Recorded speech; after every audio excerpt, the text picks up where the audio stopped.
Last week we were slammed with what seemed like nonstop rain. Now this week we're tracking hot and humid weather. Now both of these weather events can cause some issues for our pets.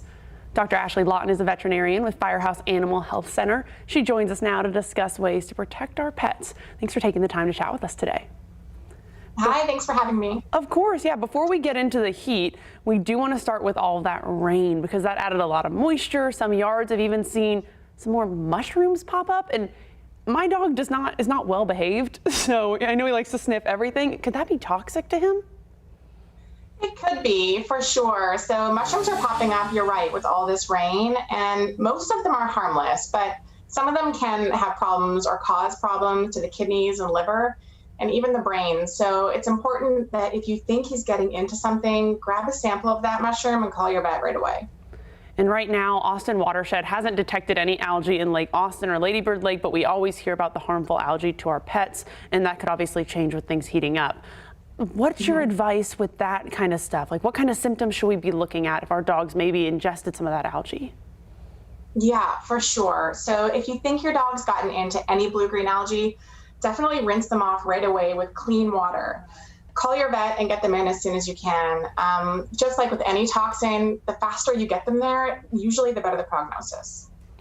And this is news to me. And speaking of water, our dogs love to splash and play, sometimes in their water bowls. But sometimes I'm hearing too much water can cause something called water intoxication. Can you tell us a little bit more about that?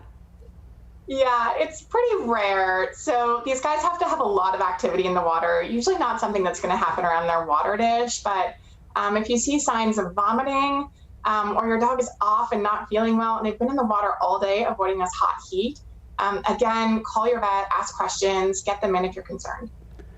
And you know, we've been saying we've already started to feel that summer heat and humidity, especially with the feels-like temperatures. Any tips for advice for taking our pets on walks? Because they got to still stay active, but you don't want them to get overheated. Yeah, I know everybody feels so cooped up and they want to get outside. So getting them out before that real heat of the day, so before 10 o'clock and even after 8 p.m. can be really helpful. Asphalt gets really hot and so does pavement. So if you're trying to avoid those mushrooms and you're keeping them on the streets, then if it's too hot for your hands, it's probably too hot for your dog too. The internet has great products too. Little booties, if your dogs will wear them, are super cute and can definitely protect their paws. So that's what I've heard. You mentioned if it's too hot for your hand, you take your hand and you put the palm of your hand on your pavement to check, right?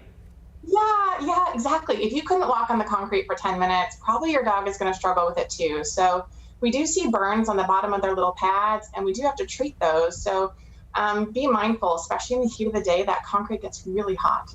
All right, Dr. Ashley Lawton, thank you so much for joining us. She's a veterinarian with the Firehouse Animal Health Center. Thank you again. Thanks for having me.